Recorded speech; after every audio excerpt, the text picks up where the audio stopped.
যেভাবে চেয়েছেন সিনেমাটা ওইভাবে আমরা সেভাবে সিনেমাটাকে অ্যাকচুয়ালি দিতে পেরেছি। আর যেটা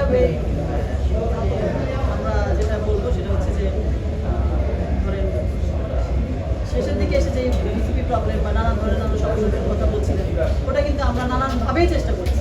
শুধু একটি জায়গা থেকে না, কলকাতা জানেন তো যে বাংলাদেশের কলকাতা থেকে এসেছে, বলার সাথে সাথে ওখান থেকে আমরা আনতে পারি না। তারপরে বাংলাদেশে যত রকম বিসিপি যারা করে প্রত্যেকের মাধ্যমে আমরা করে এখানে জমা দিচ্ছি। সবারটা যদি চলতে পারে তা আমার কেন চলছে না? গতকাল বিকেল থেকে আমরা শুনছি যে সব জায়গায় ভালোভাবেই চলছে ওই প্রবলেমটা নিয়ে। কলকাতা যে ফরম্যাটটা আসছে ডিসিপ্লিন ওটা আসার পর থেকে প্রবলেম নেই।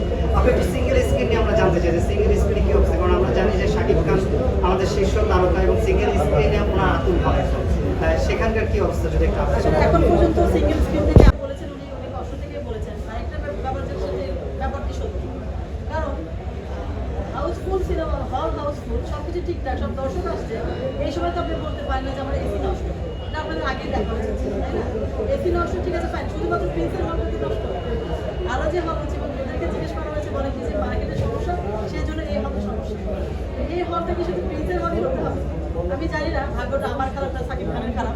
আমি প্রথমে এত বাজেটের ছবি আমরা প্রযোজনা করতে আসছি, শুরুতেই কেন আমার এত কিছু পড়াতে হয়েছে? এটার দায়ভার আর কারা নেবে আপনারাই বলেন।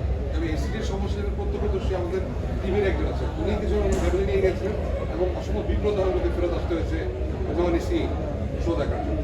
এটা আপনারা জানিয়েছেন কি রেজিস্ট্রেশনের প্রেস কর্তৃপক্ষকে বা? হ্যাঁ, আমি একদম যখনই শুনছি আমিও কথা বলেছি, বলছে যে দেখছি পর্যন্ত শেষ, তারপর আর কোনো কথা নেই। ওই শো এর এক্সচেঞ্জে অন্য কোনো শো দিয়েছে কিনা বা? আমার কথা হচ্ছে যে ভাইয়া সমস্যা হতে পারে, এটা কিন্তু আমি মানে কর্তৃপক্ষকে বলছি না যেটা ওনারা ভুল বলছে, সমস্যা হতে পারে। কিন্তু আমার কথা হচ্ছে যেখানে 3টা ছবি শো চলছে, একটা শো কমিয়ে দেয় আমাকে দেন, সেটা কি করা উচিত? একটা মানুষ মানে কিভাবে ক্ষতিগ্রস্ত হচ্ছে আমরা ওনারা দেখছেন জানছেন, তারপর ওনারা নির্বিকার পাচ্ছে, ফেরত দিয়ে দিচ্ছে। আমি এবং আমার ডিরেক্টর এবং আরও আমাদের আর্টিস্টরা বসে থেকে আমরা নিজেরা দেখে গেলাম যে ছবি পুরোপুরি ঠিক, কোনো সমস্যা নেই। তো ওনারাও আশ্বস্ত করেন যে না, সমস্যা নেই। তারপর দিন থেকে আবারও শুনলাম, পরদিন সকালবেলা শোটাতে একদম কেটে 10 মিনিট 15 মিনিট করে গান কেটে দেখানো হয়েছে। তো এটা কি আমার মানে সমস্যা কিনা, এটা আপনারা ক্ষতির মুখে কতটুকু পড়েছে? মানে স্লিপলেক্সের কাছে মানে কথা বলেছিলেন কিনা যে এই ধরনের দর্শক যদি চলে যায় তাহলে তো আপনি? আসলে ওনাদেরকে আমরা প্রপারলি যে খুব একটা পেয়েছি ক্ষতির ব্যাপারটা বলার জন্য সেরকম আমরা পাইনি। আমরা শুধু বারবার ওনাদের কাছে একটা কথাই বলছি যে কখন শো পাবো, কীভাবে কী হচ্ছে একটু এটা দেখেন, এটুকুই। ওনারা আমাদের সাথে খুব একটা যোগাযোগ করতে পারছি সেটা না।